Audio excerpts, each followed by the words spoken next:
Yo, what is going on YouTube? How you guys doing? Genshin just dropped 5.0, and with 5.0, we got Natlan. Now listen, at first I was a little skeptical. Honestly, I was a hater. I really was. I had an image of Natlan in my head, and when I was seeing the trailers, it just wasn't matching up. I wanted it to be a bit more conflict, a bit more nasty, rugged, more like Inazuma, where everything's trying to kill you, including the environment. But when we saw the trailers, it seemed very bright and friendly.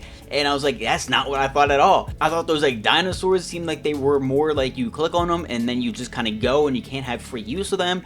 And I don't know, I just wasn't feeling it. Wasn't feeling the characters. But when 5.0 finally dropped, my perspective of it changed. I was completely wrong about so many things, but I gotta give credit where credit's due. Genshin did an amazing job with Natlan, at least so far, and in 5.0, and a lot of things that I wasn't excited about or didn't necessarily like, I was completely changed on. Watching that live stream, I was blown away by everything that they're doing and will be doing. So I wanted to come in here and talk about my favorite things of 5.0 and of Natlan, but also some things I would like to see little tweaks of, because they're trying, but we gotta close the distance here and get a couple steps ahead, because they're lagging behind. Now, it goes without saying, the first two things that I'm absolutely loving about Natlan, and I think it's just phenomenal, is the Archon quest and the music. I mean, we all know it. We all know it. It's the obvious thing that we're all enjoying from it. The Archon quest has been absolutely phenomenal. The fight scenes we are getting, the cutscenes, are insane. Insane. It's reminding me of the Arlecchino trailer, was it? Or her demo? It was just flawless. They're so entertaining, so good, and with this early, like, it's 5.0.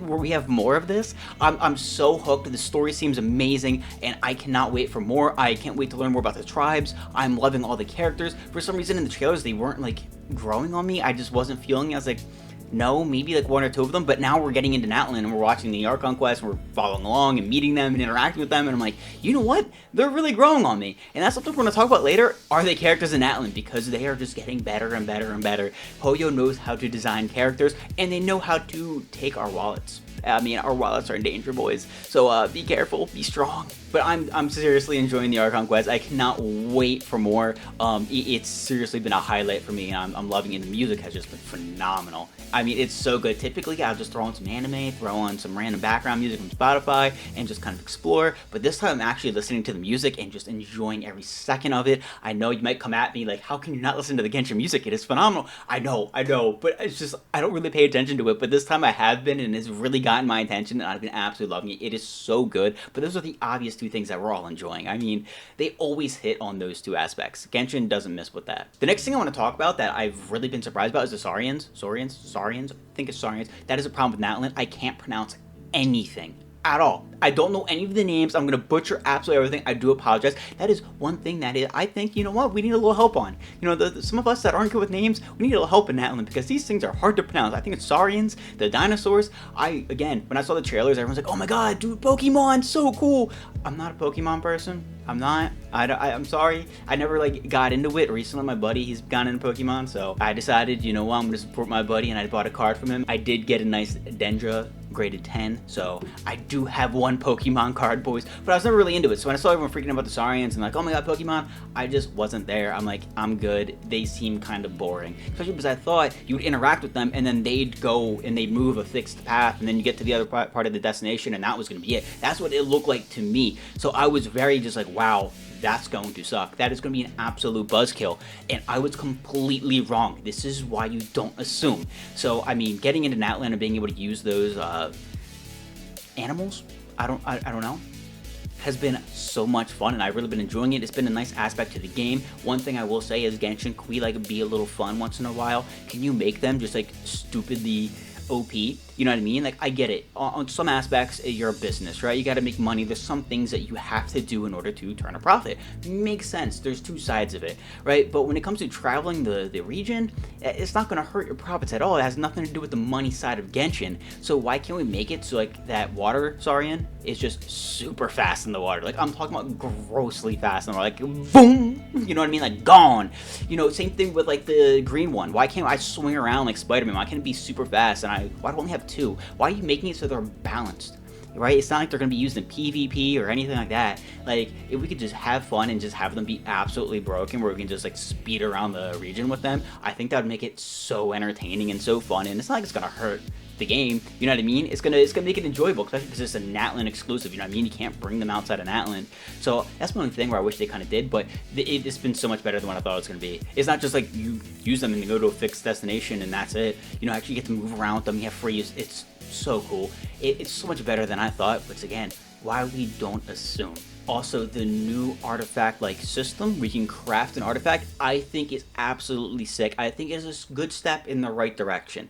Now, I think this does expose that the developers do not play the game because, boys, let's be honest, getting a piece where you can get double crit is nice, but we've had those pieces where we've gotten double crit and we hit anything but the crit. I have a piece where I have double crit and I have flat attack and I have defense percent. Do you think I hit a crit? Think I hit a crit? Now, what do you think I have more artifacts of? Artifacts like that, where I have double crit and then 2 god-awful substats that I only hit those other substats that I don't want? Or artifacts where I have double crit, but I hit crit? Like, let's be honest, we've all had these PTSD horror stories of this, right? We see that double crit and we're not getting happy because we're like, oh no, we still have to roll it. You know, that's the hard part. So the fact that these are so expensive to craft an artifact, and the fact that you can't grind them per se, because to get the Sanctifying Elixir, you need 100 levels of, you know, 5-star artifacts, right? Makes sense. You get that, but then you only can make one every, like, what, 40 days? Or whatever the time is. There's an absurd time as well. Like, to me, either make it cheaper or make it so you can just grind them as much as you want. I don't understand why there's a limit. If we're having 100 levels of 5-star artifacts, let me get like 4 of them. Like, who cares? You know what I mean? I still have to put in a ton of work. I still can't just, you know, pay to get it. So I think that that would be a lot better, a lot nicer. Because, listen, just because we can get a double crit artifact does not mean it's going to necessarily be useful. But don't get me wrong, it's definitely a step in the right direction, because I've been dying for how many months to get a double crit ER Sans for my Raiden, and she got it. And you know what? I got lucky. It rolled decently well, so she is happy and hitting like a monster truck, which she sees too with the signature weapon. I know, I treat my girl right. She's a monster. But I've also gotten artifacts where I've gotten the double crit and it was an absolute waste, and it's like, okay, well, I just wasted all that time, can't get another one for another 40 days, and I'm gonna throw this one out. You know, that kind of sucks. So I wish that they're gonna either make it so we can grind them, so we can make a couple more artifacts just in case, hey, you know, one doesn't hit, but then also make them a bit cheaper, because I do think the pricing of them is kind of not there. Let's be honest, we're not always gonna be getting that double crit artifact. You know, sometimes we don't care about the substats because it's really hard to get an EM goblet. Sometimes that's all you want, but the thing is, you're paying the price not based on what you're getting on it or how much you're getting on it, but just the what artifact it is. Whether it's a feather, a flower, a goblet, or a circlet. And I think that that is all kind of priced well, just -1 on the goblet and the circlet. I think the circlet's also especially too expensive, because you're either going to be getting a crit rate or a crit damage, right? With a crit rate or crit damage substat, which means you have a 1 in 4 chance to hit that substat. That is really hard to do. It's really hard to kind of get those. I feel like the circlet's going to be the least one that you're going to be making unless it's EM. So I think it should definitely be cheaper, maybe even 2, the same price as the Sands. If anything, the Sands should be more expensive. That's the one that's going to get the most value, because getting a double crit ER Sands is hard to do. Same thing with EM. Same thing with attack. I'm waiting for an attack Sands for my Kaching so she can be done, but I can't get one. So getting one from making it would be really nice. And then, of course, I understand why the goblet's so expensive. You know, of course, if you want to get an EM one, that should be a little bit cheaper. But yeah, getting an elemental double crit is probably one of the most OP and most important artifacts in the game that I think of. So I think that this is a really cool system in the right direction, but you can clearly tell they don't play the game because we need more. You know, not only because we're trying to build so many sets and we need so many to craft and to make these sets, but because just because we can get a double crit doesn't mean it's going to roll right. Doesn't mean it's going to be usable or it's going to be worth it. It's going to be better than nothing, but we need a little bit more. We need to at least have the opportunity to grind it more and kind of get what we want. I think the cooldown on the actual set itself is actually a good idea, and I think that's worth it. You only can grind one forgeable artifact for that set for whatever it was, 40, 45 days, whatever it may be. I think that's actually fair, but again, the cooldown on the grinding of the Sanctifying Elixir is kind of BS, and I think the prices are a little off. So I think it's a great first step forward, but let's tweak it a little bit, and I feel like then it could be perfect. Now, if you do have a horror story about not rolling double crit, let us know in the comments down below. We're gonna have a little support group, all right? We're gonna be blessing everybody with good luck on our rolls because we need it, boys. We need it. And lastly, my last favorite thing that I love about Natlan, well, there's a couple more things, but it is the love to the late game players. These local legends hit like a monster, like an absolute, truly terrifying monster truck. If they end up in the abyss, I quit. That's it. I'm done. I'm done with the abyss. Of course, if we're not getting proper rewards for it, sure. I think it would be cool to get a badge, you know, to signify that you beat that local legend, because honestly, some of them are pretty tough, like very tough. But I do think that we're getting a lot of love, where if you have a really good team comp and you're able to just melt everything in 36 star the abyss with ease, you know, these local legends are going to put up quite a fight, and it's going to be entertaining for you. So a lot of people like that and want more of a challenge, and now we're getting it. I feel like the precious and luxurious chests we are getting from exploring has been a lot more in this region. I mean, it is way more rewarding when I'm running around killing stuff and unlocking stuff. So I feel like that has been something that's been awesome. That means kind of like, you know, more primos, because these characters are very good. And I need to wish as much as possible. So yeah, I would really appreciate that. But yeah, that's been something really cool. And these obsidian fragments, those are really cool as well, because that's helping us get the sanctifying elixir and get a bunch of other really good loot. I feel like the loot in this region has been just sick. I feel like every time I'm walking around, I'm getting big stuff, which I absolutely love. And I think that is awesome. And again, the increased difficulty has been very cool too. That also could just feel that way because we have a new world level, so all the mobs just in the overworld just feel a bit stronger. But I've been really enjoying more so the combat in this game, in this region. It's been something really nice. And then, you know what, let's just tack on a little thing at the end, because this region has been pretty sick, and since I was a hater, I do feel like I need to hype it up a little bit more. The characters, they've really grown on me. They are absolutely insane. I absolutely love them, and I feel like I need to wish for every single one, not just in Natlan, but overall. I joined in 4.0. There's a lot of really good characters I don't have yet. I had to escape on Mualani to get Kazuha. Yes, I didn't have Kazuha this entire time.